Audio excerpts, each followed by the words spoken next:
안녕하세요. 보람커피 대표 박영준입니다. 음악은 한 20년 했는데 이게 사실 돈이 안 돼요. 그래서 어떤 일 저런 일 이런 일 저런 일을 많이 해봤는데 이제 나이도 있고 뭐 안정적인 뭔가를 하나쯤 해보고 싶다 생각이 들어서 이것저것 생각했는데 그나마 카페가 그때는 제일 좋은 선택이라고 생각했습니다. 일단은 차를 팔아가지고 1,000만 원 하고 한 3개월간 뭐 학교 나가는 거 여러 가지 일 연주 같은 거 그런 거 해서 돈을 좀 더 벌자, 어떻게 됐든지 간에 돈을 더 모아가지고 자금을 만들어보자 생각했는데 사실 뭐 1,000만 원 갖다가 뭐 할 수 있는 거 없죠. 보증금 1,000만 원대 내니까 없더라고요. 월세도 한 달씩도 못 내고. 그래서 한 3개월 정도 맨땅에 헤딩을 했는데 다행히 일이 좀 잘 풀려가지고 얼마인지 모르겠지만 뭐 그 사이에 머신이나 그런 것도 렌탈하고 뭐 나머지 기계 뭐 하나씩 두 개씩 사가지고 여기까지 왔습니다. 처음에 초기 자금이 차를 팔아서 나온 1,000만 원이었는데 그 1,000만 원이 보증금이거든요. 그 나머지 3개월 일해가지고 뭐 이것저것 사가지고 뭐 가게를 했다고 하는데 제가 무슨 뭐 돈을 많이 버는 사람도 아니고 3개월 동안 뭐 벌어봤자 얼마 벌었겠어요. 뭐 사실 한 1,000만 원 좀 남짓 벌었긴 했는데 보통 그냥 번 거라고 생각하거든요, 일반 분들. 그래서 이런 뭐 잡기들 렌탈도 하고 사기도 하고 이렇게 했는데 뭐 가장 어떻게 보면 일반적이라 할 수 있는 그런 인테리어 안 했어요. 자, 보실게요. 이 참 멋있죠? 한여름에 오픈했는데 이거 칠하다가 더워가지고 때려친 건데 남들은 이게 좀 특색 있다 생각하시더라고요. 뭐 약간 그런 컨셉으로 빌자 해가지고 그냥 했는데 이것저것 다 세팅해놓으니까 큰 뭐 이제가 뭐 좀 없다 생각해서 그냥 아직까지 쓰고 있습니다. 조명이 참 많이 있긴 한데 조명을 딱 보다 보니까 여기 뭐 형광등이 있어요. 형광등. 자, 카페에 낸 형광등. 그리고 보시면 형광등 옆에 텍스라고 하죠. 자, 천장도 우린 안 땄어요.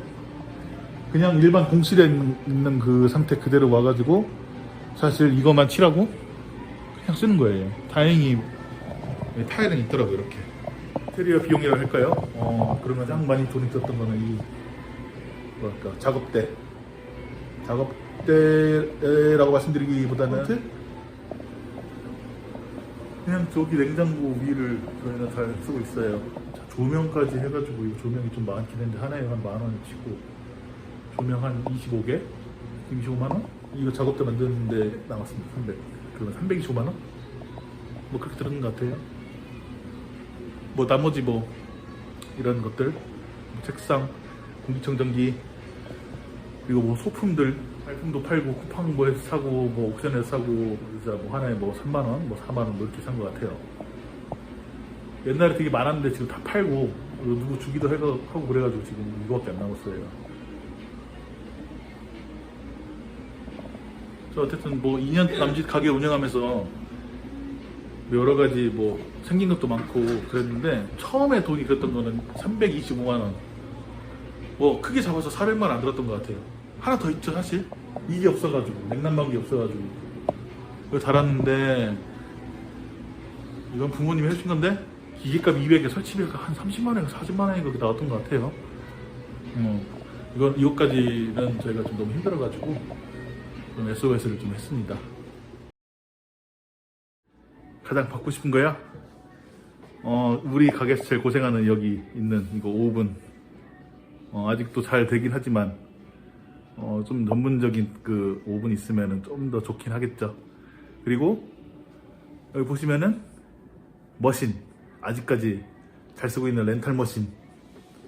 렌탈이다 보니까 청소를 열심히 하는데 예를 들어서 어떤 가게는 마무리할 때 뭐 마감 청소를 한다거나 뭐 이런 게 일반적이라고 알고 있는데 저희는 음료 한두 잔 뽑아도 이거 청소 맨날 하거든요.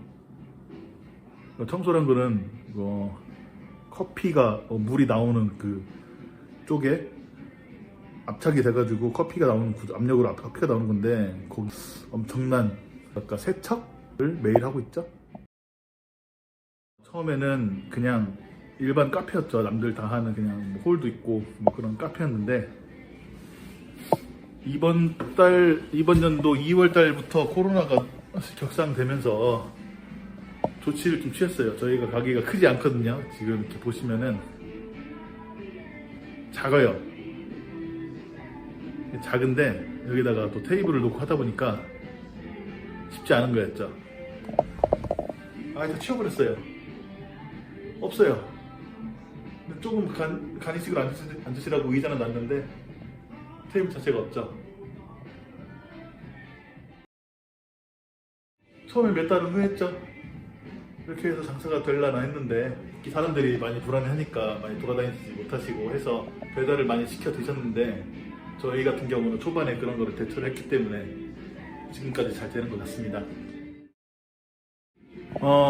배달에서 가장 중요한 거는 일단 포장. 아무리 잘 만들고 맛있어도 포장해서 문제가 있다. 예를 들어서 음료가 갔는데 배달 기사님이 가져가시다가 터졌다. 요즘엔 또 추운 날에 따뜻한 음료가 많이 나가는데 이게 압력이 생기다 보니까 분명히 뚜껑이 열릴 경우가 많단 말이에요. 그래서 그걸 어떻게 대처하느냐.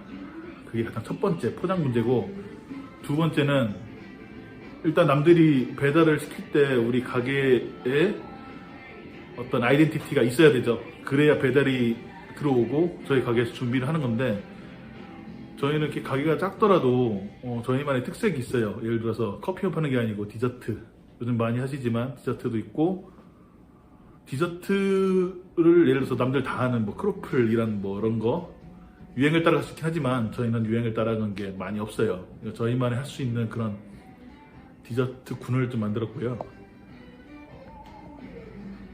그래서 좀 살아남을 수 있었던 것 같아요. 마지막 하나는 고객 관리. 배민 해보시면 아실 거예요. 거기 리뷰란이 있는데 뭐 드셔보시고 뭐가 맛있다, 뭐 어떻다 이렇게 말씀 많이 해주시는데, 그냥 허투루 그냥 글 넘기지 마시고 댓글을 좀 정성스럽게 남겨주시거나 아니면은 어떤 분이 뭘 남겼다는 거를 저희는 메모를 하거나 아주 기억을 잘 해요. 그래서 그 분의 취향과 입맛을 어느 정도 맞춰 드리려고 많이 노력을 하고, 다음에 또 주문이 들어오신다면은 그분을 알아주시고 기억해 주시고 뭐 영수증에다가 뭐 간단하게 뭐 적어 드린다거나, 아니면은 연락을 취할 때 간혹 있어요. 예를 들어서 뭐 이 분은 보통 아이스를 드시는데 간혹 가다가 핫으로 주문했었다. 그러면은 거의 대부분 전화하면은 잘못 시킨 경우가 있거든요. 그럴 때 전화를 해서 그분과 간단하게 소통을 합니다. 그러면 그분은 100% 저희 단골이 될 수밖에 없어요. 저희가 그렇게 신경을 써드리니까요. 저기 보시면은 차가 있죠? 제 키가 186인데 제가 저걸 타고 다니는데 뭐 나름 탈만합니다. 근데 저거는 차라 생각하시면 안 되고요. 오토바이인데 뚜껑 달린 오토바이. 요즘 같은 겨울에 아주 취약인데 뭐 오토바이니까 당연히 에어컨이 없겠죠. 히터도 없고, 그리고 뭐 군대 갔다 오신 분도 아실 거예요. 노파워 핸들. 또 뭐가 있을까요? 브레이크가 엄청 밀린다. 창문을 닫아도 뒤에서 바람이 들어온다. 그리고 비싸다. 저기 1,400 얼마 했는데 뭐 보증 받고 해가지고 아무리 뭐 보증 나온다고 해도 한 700인가 준 것 같은데, 뭐 그래도 가격이 1,400이니까 그만큼 보험금이 나와가지고 보험금 한 100만 원 나온 것 같아요. 자, 저거의 근데 장점은 기름값이 없죠. 전기세가 전기 충전이니까 전기세가 나오는데 뭐 매달 뭐 2만 원 정도 나온 것 같아요. 그리고 또 장점도 뭐가 있을까요?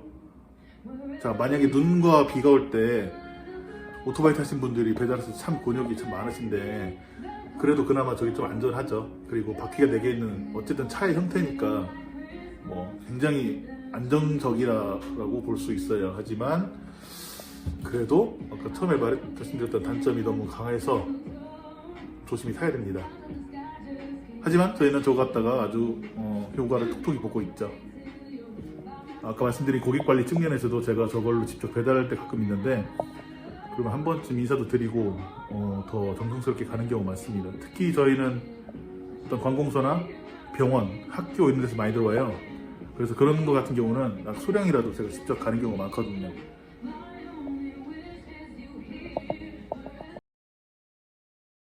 최소예요. 10,000원을 음식이나 커피나 그런 걸 10,000원 시키시면 저희가 그 배달해드린 시스템인데 그냥 해드린 게 아니고 저희는 고객님과 배달비를 반반씩 부담하게 책정했습니다. 예를 들어서 거리가 정확치는 않겠지만 뭐 바로 앞에 있는 어떤 아파트를 한 예를 들어볼게요. 뭐 걸어서 한 5분 정도라고 치면은 기본적으로 배달료가 저희는 3,700원, 그리고 배달의 민족 그 어플리케이션 그 사용료가 100원, 부가세는 또 별도고요. 10% 그렇게 나가게 되고, 그분이 또 카드 결제하면 또 카드 수수료가 또 나가고요. 그리고 배달 대행 수수료가 또 나갑니다. 그렇게 해가지고 수수료 그리고 또 뭐 이것저것 금액이 생각보다 많이 나가게 되는데, 아까 말씀드렸다시피 저희는 배달 드릴 때 최소 금액이 10,000원이에요. 이런 경우 많아요. 예를 들어서 음료를 딱 2잔 시키세요. 그러면은 10,000원이 될 때도 있고 11,000원도 될 때도 있고 여러 가지 그런 상황이 있는데, 배달비가 같이 나오니까 반반이라고 말씀드렸죠. 그러면은 3,700원에서 뭐 이것저것 하니까 한 2,000원 딱 책정이 되는 것 같아요. 깔끔하게. 그래서 10,000원 시켰는데 2,000원이 플러스가 되죠. 그래서 고객님이 부담하시는 거는 음료값과 음식 시키는 뭐 이런 값과 해서 12,000원인데 저희도 2,000원을 부담하는 시스템이 돼요. 하지만 뭐 수수료나 뭐 이런 것들은 거기다가 제가 말씀을 안 드리고 그렇게 딱 깔끔하게 배달 진행을 하고 있죠. 감사합니다.